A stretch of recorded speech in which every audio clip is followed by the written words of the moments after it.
माझ्या एका नवीन ब्लॉगमध्ये. तर गाईज आता आम्ही बनवणार आहोत चिकन तंदुरी एअर फ्रायरमध्ये. तंदूरमध्ये नाही तर एअर फ्रायरमध्ये चिकन रोस्ट करणार आहोत. तर चला तुम्हाला रेसिपी दाखवते आम्ही कशी बनवतो ती. तर चला गाईज आता रेसिपीला सुरुवात करूया. तर सगळ्यांत आधी आम्ही इकडे अर्धा किलो चिकन घेतलं आहे आणि त्यामध्ये आम्ही टाकलं आहे पाव चमचा हळद. त्याच्यानंतर आम्ही टाकलं आहे आपला रेग्युलर घरचा मसाला लाल तिखट 3 चमचे टाकले आम्ही. तर तुमच्या आवडीनुसार तुम्ही टाकू शकता. कमी तिखट पाहिजे असेल तर कमी टाका, थोडं जास्त स्पायसी तुम्हाला आवडत असेल तर जास्त टाकू शकता. इकडे आम्ही अजून टाकला आहे गरम मसाला अर्धा चमचा. मस्त सगळं मिश्रण मिक्स करून घेतलं.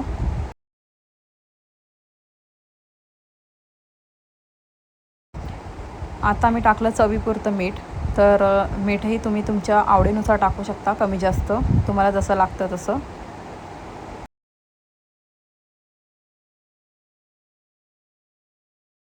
आणि इकडे आम्ही मॅरिनेट करायला थोडंसं दही घेतलं आहे, 1 चमचे, जास्त नाही, कारण जास्त दही टाकलं तर ते असं सुटतं, बाहेर निघतं. म्हणून जेवढं चिकनला ड्रेसिंगला पाहिजे तेवढंच आम्ही दही टाकलं आहे. मस्त छानपैकी असं मिक्स करून घेतलं आम्ही. आणि आता हे सगळं आम्ही 15 मिनिटांसाठी मॅरिनेट करायला ठेवलं. आणि शेवटी आम्ही थोडं तेल टाकलं, म्हणजे जरा चिकनचे पीसेस चांगले शिजतील आणि जरा सुटसुटीत राहतील.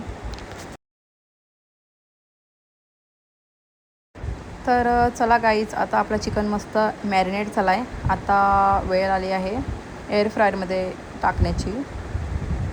तर अशा प्रकारे आम्ही सगळे पीसेस एअर फ्रायरमध्ये टाकून घेतले. तर एअर फ्रायर आम्ही 180 डिग्री सेल्सिअसवर आधी 10 मिनटे सेट केला आणि 10 मिनटे झाल्यानंतर परत हे पीसेस पलटी करून सेम एअर फ्रायर सेट करायचं आहे. परत आपण 10 मिनिटांसाठी 180 डिग्री सेल्सिअसवर सेट करूयात. एअर फ्रायरमध्ये आपलं चिकन शिजतं आहे तोपर्यंत आपण एकीकडे चटणी बनवून घेऊयात. तर इकडे आम्ही मिक्सरच्या भांड्यामध्ये घेतलं आहे थोडं काजू, 4-5 काजू, त्याच्यानंतर 2-3 लसणाच्या पाकळ्या, कांदा, कोथिंबीर आणि पुदिना. त्याच्यानंतर आम्ही थोडी दहीसुद्धा ॲड केली, ज्याच्याने चटणी मस्त क्रीमिश अशी होते.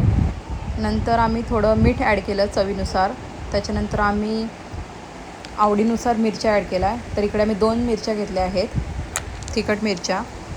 आणि तुम्ही बघू शकता किती मस्त आपली चटणी एकदम मस्त कन्सिस्टन्सीमध्ये तयार झालेली आहे. तर गाईज आपले पीसेस एका बाजूने शिजले आहेत, थोडे आलटीपलटी करून घेऊयात आणि मग परत 10 मिनिटांसाठी 180 डिग्री सेल्सिअसवर सेट करूयात. आणि गाईज तुम्ही बघू शकता किती मस्त आपलं चिकन रोस्ट तयार झालेले आहेत, एकदम मस्त शिजलेले आहेत आणि एकदम टेस्टी लागत आहेत.